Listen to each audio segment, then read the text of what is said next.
আসসালামু আলাইকুম।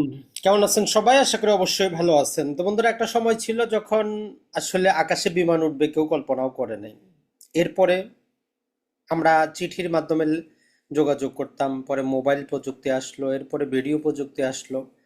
আগামী 20, 30, 50 বছর আরো নানা প্রকার প্রযুক্তি আসবে। আমরা সময়ের সাথে আমাদের নানা প্রকার প্রযুক্তি যেভাবে উন্নয়ন ঘটতেছে, আমাদের বিনিয়োগের জায়গা, বিনিয়োগের ধরনটাও কিন্তু পরিবর্তিত হচ্ছে। তো আপনি যদি সময়ের সাথে নিজেকে কিছুটা হইলেও আপডেট রাখতে পারেন, তবেই আপনি সাকসেসফুল হইতে পারবেন, থাকতে পারবেন। না হলে কিন্তু আপনি ঝরে পড়বেন। যেমন চিঠির যুগ মোটামুটি বলতে গেলে চলে গেছে, টেলিগ্রামের যুগ চলে গেছে, ভিডিও ক্যাসেটের দিন চলে গেছে।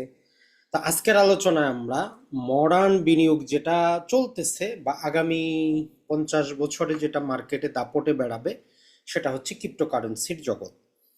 এই ক্রিপ্টোকারেন্সি ধীরে ধীরে বিভিন্ন সরকার তাদের কেন্দ্রীয় ব্যাংকগুলা তাদের ভোল্টে নিচ্ছে, যুক্তরাষ্ট্র নিচ্ছে, চায়না নিচ্ছে, অনেক দেশ নিচ্ছে।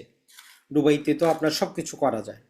আপনি ক্রিপ্টোকারেন্সি থেকে সব কিছু করতে পারবেন, বাড়ি গাড়ি কিনা সব কিছু করা সম্ভব। তো আমাদের দরকার প্রপার নলেজ। তো আজকের এই ভিডিওটি আশা করি যে আপনাকে কিছুটা হলেও বেসিক ধারণা দিবে। প্রতিটার বিষয়েও প্রায় যদি আমরা বলি প্রতিটা জিনিসের উপর পৃথক পৃথক ভিডিও বানানো সম্ভব। তো আজকের আলোচনাটা সামগ্রিক একটা ধারণা ক্রিপ্টোকারেন্সি রিলেটেড। তো মূলত এই ক্রিপ্টোকারেন্সি জিনিসটা কি, এইটা আগে আমরা একটু বোঝার চেষ্টা করি। নর্মালি ক্রিপ্টোকারেন্সি বলতে আমরা বিটকয়েনই বুঝি, আর বুঝারও এটাই কথা, কারণ এটাই সিংহভাগ দখল করে কিন্তু আছে। তো বিটকয়েনটা আসলে যদি আমরা বলি, এইটা হচ্ছে যে একটা ক্রিপ্টোগ্রাফি যেটা ব্লক চেইনের মাধ্যমে চলে, বলতে পারেন একটা কম্পিউটার প্রোগ্রাম। তাহলে বিটকয়েনটা মূলত একটা কম্পিউটার প্রোগ্রাম। এটাকে আমরা বলতে পারি যে ডিজিটাল গোল্ড। যেমন গোল্ডগুলো আমরা কি করি, খোদাই করে বিভিন্ন জায়গা থেকে মাটির নিচে থেকে তুলতে পারি, কিন্তু বিটকয়েনের ক্ষেত্রে হচ্ছে যে কম্পিউটার প্রোগ্রামের মাধ্যমে এগুলোকে মাইনিং করে তৈরি করা হয়। আর এই ক্ষেত্রে একটা মজার ঘটনা বা যে জিনিসটা, সেটা হচ্ছে যে গোল্ড আমরা কত পাবো আমরা নিজেও জানি না, কিন্তু বিটকয়েনের সংখ্যা নির্দিষ্ট। মাত্র 21 মিলিয়ন বিটকয়েনই আসবে, এর বেশি কিন্তু আসবে না। তাহলে বুঝতে পারলেন যে এইটা একটা নির্দিষ্ট সংখ্যকই হবে, এর বেশি কিন্তু না। তো এখন এই বিটকয়েনটা মূলত আমাদের ব্যাংকিং ব্যবস্থাকে চ্যালেঞ্জ করে হয়েছে। ব্যাংকিং ব্যবস্থা আমেরিকার ধসের কারণে 2008 সালের আমরা সবাই জানি, লেম্যান ব্রাদারের ব্যাংকিং ব্যবস্থা ধসে পড়ার কারণে।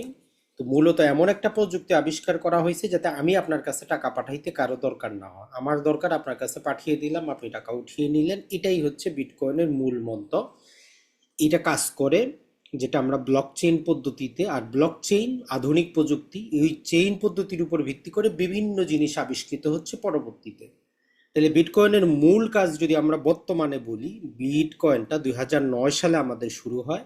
21 মিলিয়ন নির্দিষ্ট, যদি আমরা আমাদের বাংলায় বুঝি তাহলে 2,10,00,000। তাহলে 2,10,00,000ই বিটকয়েন হবে, এর বেশি কিন্তু হবে না।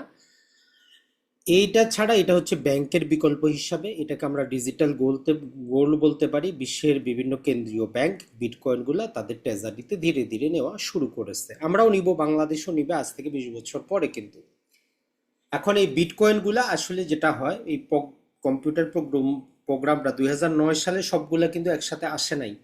এগুলো আসতে থাকবে 2040 পর্যন্ত। 2040 সালে গিয়ে এই বিটকয়েনের মাইনিংটা শেষ হবে, এরপরে আর নতুন কোনো বিটকয়েন আসবে না।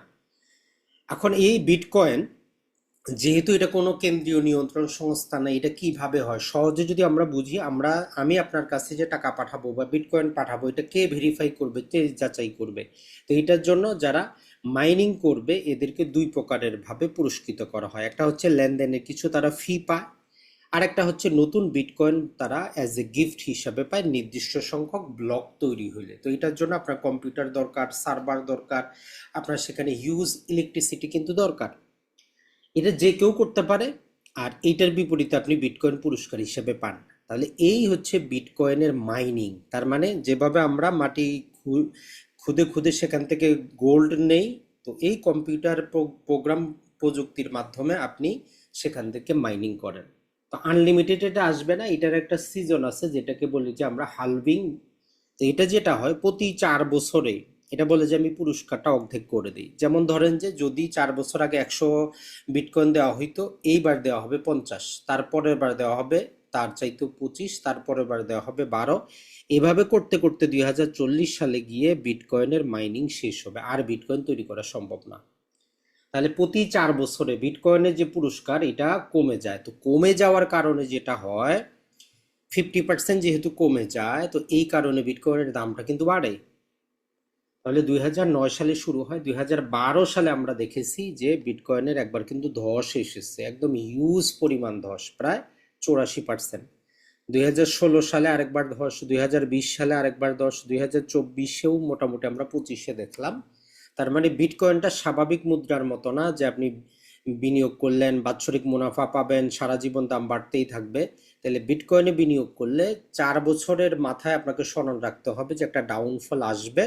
অতএব যে বিনিয়োগটা আপনি করতেছেন সেটা থেকে আপনি কত পরিমাণ লাভ নিয়ে বের হবেন, আবার কখন ঢুকবেন, এটা স্মার্ট সিদ্ধান্তের উপর নির্ভর করে। তাহলে অন্যান্য শেয়ার বাজারের মতো স্বাভাবিক বিনিয়োগের মতো বিটকয়েনের বিনিয়োগ কিন্তু না। এই জিনিসটা আমাদের মাথায় রাখতে হবে। তাইলে বিটকয়েন রিলেটেড কিছু আপনারা অন্তত কিছু হইলে বুঝতে পারলেন, যেটা হচ্ছে একটা ডিজিটাল গোল্ডের মতো ব্যবহার করতে পারবো। এটা ভ্যালু স্টোর করে, এটার মাধ্যমে আমরা টাকা পয়সা পাঠাইতে পারবো। কিভাবে? যেমন ধরেন যে আপনার কাছে একটা বিটকয়েন আছে, মানে এখনকার বাজারে $92,000 আছে, আপনি আমেরিকা পাঠাইতে চান, 1 সেকেন্ডে আপনি পাঠিয়ে দেন, কারো দরকার নেই। রাত 3টায় পাঠান, 4টায় পাঠান, 365 দিন, প্রতি সেকেন্ড 24 ঘন্টা, 7 দিন, কোনো বন্ধ নাই। আর বিটকয়েনের যেই আমরা বলি যে বিটকয়েন মার্কেটটা সবসময় খোলা, বন্ধ বলে কিছু নেই। এখন এই বিটকয়েন তো বাস্তবের অন্য কোনো ব্যবহার নাই। এখন এই যে আমরা সেখানে একটা ব্লক চেইন পদ্ধতি ব্যবহার করে পরবর্তীতে অন্যান্য অনেক কয়েন যুক্ত করা হয়েছে, তৈরি করা হয়েছে, যেগুলোকে আমরা বলি যে অল্ট কয়েন, মানে বিকল্প কয়েন। তাহলে বিটকয়েনের আর কোনো ব্যবহার নাই। এই ক্রিপ্টোকারেন্সি যেই প্রযুক্তিতে তৈরি করা হয়েছে ব্লকচেইন পদ্ধতিতে, তখন আমরা অন্য জিনিস তৈরি করা শুরু করলাম, যেটাকে আমরা অল্ট কয়েন বলতেছি। এখন অল্ট কয়েনের মধ্যে যেমন ধরেন যে ইথেরিয়াম জনপ্রিয়, সোলানা জনপ্রিয়, এটা ছাড়া এডিএ আছে, এভিএক্স আছে, এগুলো সবগুলোই জনপ্রিয়। এগুলা কি করে? মূলত এখানে আমরা স্মার্ট বিভিন্ন কন্ট্রাক্ট তৈরি করতে পারি, চুক্তিগুলা তৈরি করতে পারি, দলিলপত্র তৈরি করতে পারি, জায়গার দলিলপত্র। এই যে বাংলাদেশের সাব রেজিস্ট্রেশন অফিসে ফাইলের পর ফাইল, এই আমরা অল্ট কয়েনের প্রযুক্তি ব্যবহার করে, যেমন ইথেরিয়ামের উপর ব্লকচেইন তৈরি করে, সোলানার উপর ব্লকচেইন তৈরি করে স্মার্ট আমরা কন্ট্রাক্ট তৈরি করতে পারি। আসবে, আজ থেকে 50 বছর পরে হইলেও দেখবেন যে এগুলো আসবে, দুনিয়াতে টিকে থাকতে হইলে এই প্রযুক্তিগুলো আসবে। এখন এই অল্ট কয়েনের মধ্যে, এখন যেমন আমেরিকা ডলার দিয়ে সারা বিশ্বকে নিয়ন্ত্রণ করছে, তো তারা চিন্তা করলো যে আমরা ক্রিপ্টো মার্কেটে কেন পিছিয়ে থাকতো, ক্রিপ্টো মার্কেটও আমরা আমাদের ডলারটা নিয়ে নেই। তো তারা সেখানে স্টেবল কয়েন বলে কয়েন নিয়ে এসেছে।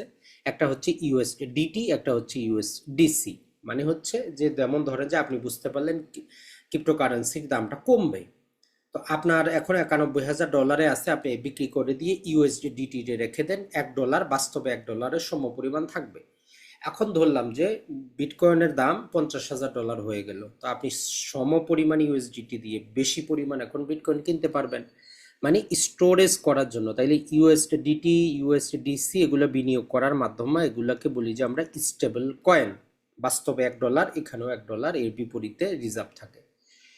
এখন এই যে ক্রিপ্টোকারেন্সি বা অল্ট কয়েনগুলা আমরা কোথায় বিক্রি করব, কোথা থেকে টাকা পয়সা উঠাবো, কোথা থেকে কিনবো, বিক্রি করব, তো এটার জন্য বিভিন্ন মানি এক্সচেঞ্জের মতো ক্রিপ্টো এক্সচেঞ্জ আছে। এর মধ্যে সবচেয়ে বেশি জনপ্রিয় যেটা বাইন্যান্স, এরপরে ওকেবি, কেসিএস। তো এরা কি করছে, এদের নিজস্ব মুদ্রা ওই যে ক্রিপ্টোগ্রাফির মাধ্যমে, ব্লক চেইনের মাধ্যমে তৈরি করছে, যে আমার এক্সচেঞ্জে লেনদেন করতে, আমার এক্সচেঞ্জে টাকা পয়সা পাঠাইতে আপনি আমার মুদ্রা ব্যবহার করবেন, বিএনবি। তো এই জন্য বিএনবি সবচেয়ে বেশি জনপ্রিয়। আর যারা মিডল ইস্টে আছেন, এই যে বাইন্যান্সটা কিন্তু দুবাই সরকার কর্তৃক বর্তমানে লাইসেন্স পেয়েছে, অথরাইজড। এখন আমরা দেখলাম একটা ছিল বিটকয়েন, এর বাস্তব অন্য কোনো ব্যবহার নাই, এই জন্য আমরা অল্ট কয়েন নিয়ে আসলাম। এর বিপরীতে আমরা হাসি ঠাট্টা করার জন্য যেমন কার্টুন দেখি, ছোট বাচ্চারা কার্টুন দেখে, এই কার্টুনগুলো যারা তৈরি করে তারাও টাকা পয়সা পায়, তাদেরও লাভ, যারা দেখে তাদেরও লাভ। তো এইরকম ক্রিপ্টো জগতে ম্যামোট যে মিম কয়েন বলে আমরা কিছু কয়েন পাবো, তো এগুলারে বলতে পারি যে আমরা এগুলো হচ্ছে আসলে একটা টোকেন, মানে এগুলার বাস্তব কোনো ব্যবহার নাই, হাসির চলে, মজার চলে, এগুলা চলে। এখন যেমন টেসলা আছে, এখন ইলন মাস্কের কি হইলো, সে বলল যে আমি টেসলা কার যে কার আছে এর যদি কেউ ডজি কয়েন দেয় আমি তাকে দিব। তার মানে ডজি কয়েনের বাস্তব ব্যবহার সে শুরু করলো ইয়াটা নিয়ে, টেসলা নিয়ে। বাস্তব অন্য কোনো ব্যবহার নাই। এগুলা সবাই আমরা জানি, শিপি।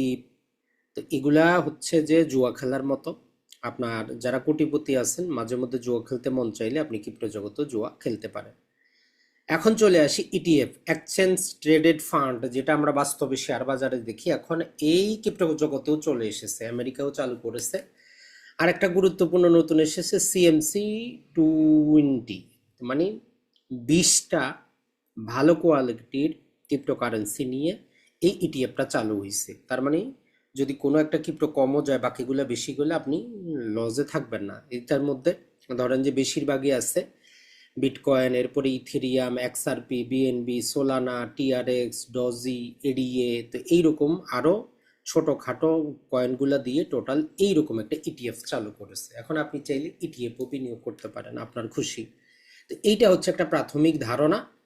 তো আপনি যদি বিনিয়োগ করতে চান আমরা বলবো যে ভাই বিটকয়েনে বেশিরভাগ টাকা রাখবেন, এরপরে চাইলে কিছু ইথেরিয়ামে রাখতে পারেন, এরপরে সোলানাতে রাখতে পারেন, এরপরে যেটা এডিয়া সেটা রাখতে পারেন, বিএনবিতে কিছু রাখতে পারেন, 5% এক্সআরপিতে রাখতে পারেন, বাকি 5% ছোটোখাটো অন্যগুলোতে রাখতে পারেন। তবে ম্যাক্সিমামই রাখার চেষ্টা করবেন আপনি বিটকয়েনে, এটা মনে রাখবেন, কারণ অন্যগুলার কোনো ভরসা কিন্তু নাই। যারা এই মধ্যপ্রাচ্য প্রবাসী আছেন এদের জন্য ওকে এক্স বলে একটা অ্যাপস পাবেন, এইটাতেই আপনার জন্য নিরাপদ, 10 দিরহামও আপনি ট্রান্সফার করে কিনতে পারেন। আর বাইন্যান্সটা নতুন করে এখানে দুবাই কর্তৃক লাইসেন্সকৃত হয়েছে, তো আপনারা এই দুটার যে কোনো একটা ব্যবহার করতে পারেন। এমনকি আপনি ওকে এক্সে যদি আপনার কোনো ক্রিপ্টোকারেন্সি ইথেরিয়াম সোলানা কিনা থাকে আপনি চাইলে বাইন্যান্সে নিতে পারবেন, বাইন্যান্সে থাকলে এগুলো আপনি চেঞ্জ করতে পারবেন। আপনি দুবাই থেকে চলে যাবেন, চাইলে আপনি ইচ্ছা করলে এগুলো ট্রান্সফার করে আরেকটাতে নিয়ে যেতে পারেন। আর বাংলাদেশে আইনগতভাবে আসলে এখনো এই ক্রিপ্টো জগতে বিনিয়োগ করাটা বৈধ না। তারপরও আমরা কি জানি প্রায় মোটামুটি 40 লক্ষ ব্যবহারকারী আছে। তো যাই হোক, এখানে আমরা আপনাদের অনুরোধে টোটাল 10টা বিটকয়েন রিলেটেড ক্রিপ্টোকারেন্সি রিলেটেড আপনাদের জন্য নিয়ে এসেছি। আপনার যেটা মন চায় এখান থেকে সেটাতে বিনিয়োগ করতে পারবেন, এর বাইরে বিনিয়োগ করলে আপনার ইচ্ছা মতো আপনি করেন, আপনার নিজের দায়িত্ব। যেহেতু অনেকে রিকোয়েস্ট করেন, প্রবাসী ভাই আছেন। তো টপ কয়েন ফর ইনভেস্টমেন্ট মনে রাখবেন, এখান থেকে বছরে আপনি কোনো টাকা পয়সা পাবেন না, এটার দাম বাড়লে আপনার লাভ, আর কিন্তু কোনো লাভ কিন্তু নাই। তবে এটা ছাড়া বর্তমানে কিছু যেই এক্সচেঞ্জে আপনি এগুলা ক্রয় বিক্রয় করতেছেন সেখানে প্যাসিভ ইনকাম হিসাবে স্টেকিং বা ইল্ড হিসাবে আপনি পাইতে পারেন। মানে আপনি যতটা আপনি ক্রয় করছেন তাদের কাছে ডিপোজিট রাখতে পারেন বাৎসরিক, তারা সেখান থেকে আপনাকে সোলানা ইথেরিয়াম একটা ছোট পরিমাণ ক্ষুদ্র পরিমাণ কিন্তু দিবে। তখন ওই বিটকয়েনটা যখন আপনি কিনতে যাবেন অনেকেই একটা জিনিস বলে যে ভাই বিটকয়েনের এত দাম, আমি একটা বিটকয়েন কবে কিনবো? আপনার একটা বিটকয়েন কেনার দরকার নাই তো, আপনি এই বিটকয়েনের ক্ষুদ্রাংশ নিতে পারবেন। তো এটারে বলে যে শতসী। আপনি কত ধীরে ধীরে শতসীর মালিক হন, 100 শতসী, 200 শতসী, 300 শতসী, এভাবে আপনি শতসী নিতে পারেন। তার মানে বিটকয়েনের দাম যদিও কত হচ্ছে যে আপনার 92,000, তো ওইটাকে আপনি মোটামুটি যদি ভাগ দেন, মোটামুটি আমাদের 9 দিয়ে যদি আপনি ভাগ দেন, তার মানে $10,000 দিয়ে আপনি 1 শতসী পাচ্ছেন। তো এরকম আপনি বিনিয়োগটা করতে পারেন। তো এই জন্য এখানে কোনো টেনশন নাই, আপনি ক্ষুদ্র পরিমাণ টাকাও বিনিয়োগ করতে পারেন। এটা ডিজিটাল গোল্ডের মতো লং টার্মের জন্য বিনিয়োগ করবেন। তবে যেটা বললাম ওই যে 4 বছরে দামটা মাঝে মধ্যে যে কমে বাড়ে সেটা একটু লক্ষ্য রাখতে হবে আপনারা। 2 নম্বর ইথেরিয়াম, এর বাস্তব ব্যবহার আছে, স্মার্ট চুক্তি আছে, এনএফটি আছে, ডিএফআই আছে, নতুন নতুন প্রযুক্তি। তো এটার বাস্তব ব্যবহার আছে। বাইন্যান্স কয়েন এক্সচেঞ্জ ইকোসিস্টেম, তার মানে বাইন্যান্সেও আপনি বিনিয়োগ করতে পারেন। সোলানা দ্রুত লেনদেন, গেমিংয়ের জন্য, স্মার্ট কন্ট্রাক্টের জন্য। এরপরে কার্ডিনো, যেটা আমরা এডিএ নামে জানি, এনার্জি এফিসিয়েন্ট একাডেমিক কাজে ব্যবহৃত হয়।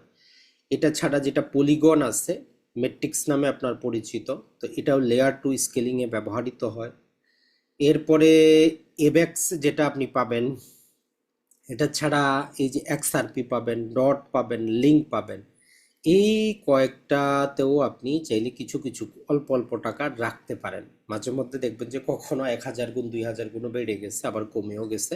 তো এগুলোতে কম রাখার চেষ্টা করবেন। মূলত বিটকয়েন, ইথেরিয়াম, বাইন্যান্স, সোলানা, এই যে এডিএ, এই কটার মধ্যেই সীমাবদ্ধ থাকার চেষ্টা করবেন। এটা ছাড়া যখন ধীরে ধীরে আরো নতুন আপডেট আসবে, আরো ভালো কিছু আসবে, তখন হয়তো পাল্টাবেন। তাহলে আপনি সবচেয়ে বেশি হচ্ছে 50 থেকে 60% বিটকয়েনে লাগাবেন, অথবা মিনিমাম 40, তবে ম্যাক্সিমাম 60%।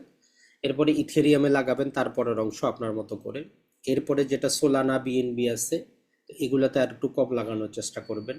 মিম কয়েনে 5%-এর বেশি লাগাবেন না। আর স্টেবল কয়েন তো বিনিয়োগের মাধ্যম না, জাস্ট কিছুদিন রাখার জন্য। এখন এখানে আমরা জাস্ট একটা আপনাদের জন্য বললাম, আপনি যদি কি করতে চান, 1 লাখ টাকা বিনিয়োগ করতে চান, কিভাবে করবেন? তো সিম্পল হচ্ছে যে বিটকয়েনে 50% দিয়ে দিবেন, এত কিছু চিন্তা করার দরকার নাই।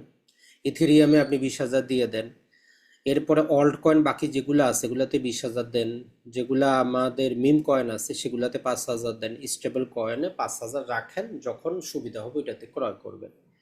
আর এখানে আমরা একটা চিত্র নিয়েছি, যেমন যে এই চিত্রটা প্রকাশ করে যে দেখেন 2012 সালে, এরপরে 2016 সালে, এরপরে 2020 সালে, এরপরে এই যে 2024-এ, মোটামুটি 24 শেষে 25-এ তো আমরা একটা ডাউনফল কিন্তু দেখলাম। তার মানে দেখা যাচ্ছে যে যদি আমরা দেখি বিটকয়েনটা সারা জীবন যে বাড়ে সেটা না, মাঝে মধ্যে কমেও। তো এর জন্য আপনি বিটকয়েনে বিনিয়োগ করার ক্ষেত্রে অবশ্যই স্মার্ট হইতে হবে, অবশ্যই আপনার একটু খোঁজ খবর রাখতে হবে। যদি ঝুঁকি নেওয়ার চিন্তা ভাবনা থাকে তবে বিটকয়েনে যাবেন, না হলে যাওয়ার দরকার নাই। আর বাংলাদেশ থেকে বৈধভাবে আপনি যেহেতু $12,000 বছরে বিনিয়োগ দেশের বাইরে খরচ করতে পারেন, আপনার যদি পাসপোর্ট থাকে, তাইলে আপনি ডুয়েল কারেন্সি করে ওই টাকাটা বিনিয়োগ করতে পারবেন। আসসালামু আলাইকুম, ভালো থাকবেন।